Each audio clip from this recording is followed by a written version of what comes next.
Bismillahirrahmanirrahim. Assalamualaikum warahmatullahi wabarakatuh.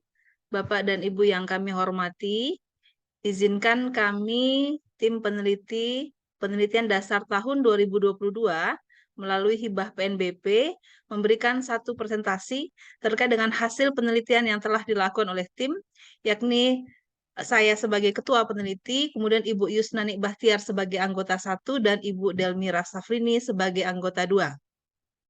Adapun judul penelitian kami adalah Resolusi Konflik Berbasis Budaya Minangkabau.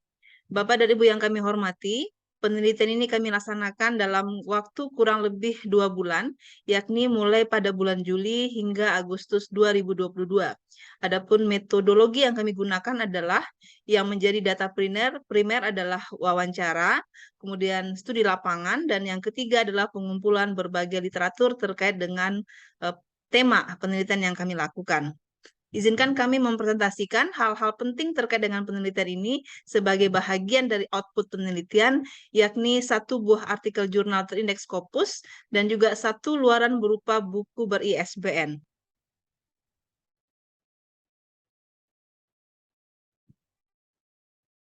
Nah, apabila kita bicara mengenai konflik dan resolusi konflik, maka ada 3 hal yang akan kita diskusikan. Yang pertama adalah apa yang menjadi falsafah dari resolusi konflik. Yang kedua adalah bagaimana mekanisme penyelesaian konflik.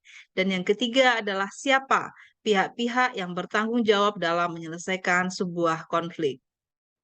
Nah, menurut orang Minangkabau, konflik itu diakan sebagai eksistensi dari komunalitas yang mereka miliki.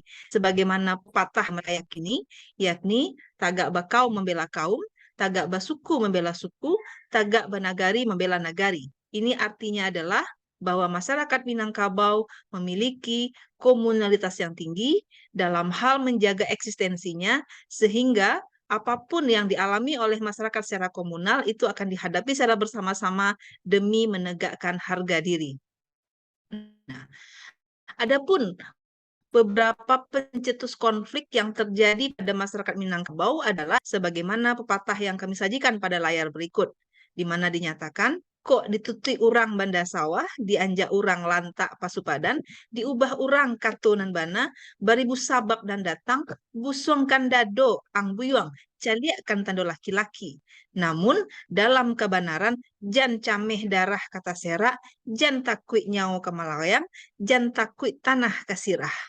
Basilang tombak dalam parang, walau dipancuang lihia putih, satapak jan namuh suri, nan bana diubah tidak. Ini artinya adalah bahwa konflik yang dialami oleh masyarakat Minangkabau lebih kepada upaya untuk menegakkan sebuah kebenaran.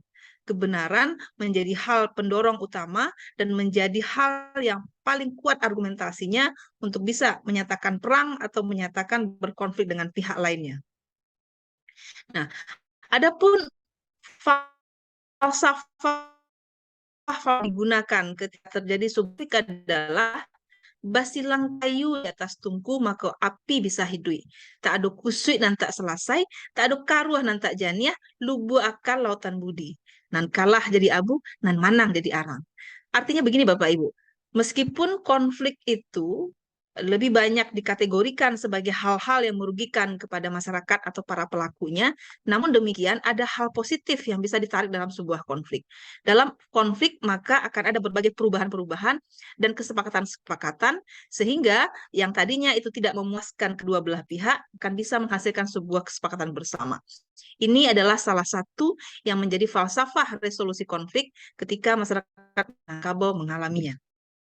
Nah, siapakah para pihak yang bertanggung jawab dalam menyelesaikan konflik? Yang menjadi penanggung jawabnya disebut sebagai penghulu. Penghulu adalah sosok yang disambah istilahnya. Kapan seorang penghulu itu disambah? Apabila dia adalah seorang yang alim. Sebagaimana pepatah, raja alim sama disembah, raja zalim sama disangka. Ini artinya adalah Seorang penghulu dia akan dielu-elukan. Seorang penghulu dia akan dihormati dan disanjung oleh masyarakatnya apabila dia memiliki sebuah kebenaran dalam langkah dan perilakunya. Namun demikian, seorang penghulu apabila memiliki sebuah perilaku yang tidak pada tempatnya, maka dia akan disanggah atau diprotes atau dikomplain oleh para anggota-anggotanya. Seorang penghulu juga disebut sebagai seseorang yang tingginya sarantiang, didahulukan selangkah. Dia memiliki sebuah kekuatan jiwa, memiliki sebuah kelapangan hati, sehingga seorang penghulu harus memiliki sebuah prinsip dalam kehidupannya. Dia harus ingek sebelum kanai, malantai sebelum lapua, tahan, upe kok datang gunjang, itu menjadi sebuah situasi dingin. Baik itu pemimpin sebenarnya. Artinya, seorang penghulu harus memiliki sebuah kekuatan mentalitas dalam menghadapi persoalan yang sedang dihadapinya. Nah, ini adalah sebuah mekanisme penyelesaian konflik, yakni bajanjang naik, tanggo turun. Sebagaimana falsafah Minangkabau, konflik itu dibagi menjadi 4 level. Yang pertama adalah kusui bulu ayam, paruh menyelesaikan. Artinya adalah bahwa sebuah konflik yang paling sederhana harus diselesaikan di internal keluarga itu sendiri. Apabila dia melibatkan pihak yang lebih luas, maka falsafahnya adalah kusui banang, cari ujung Jepang kanyo.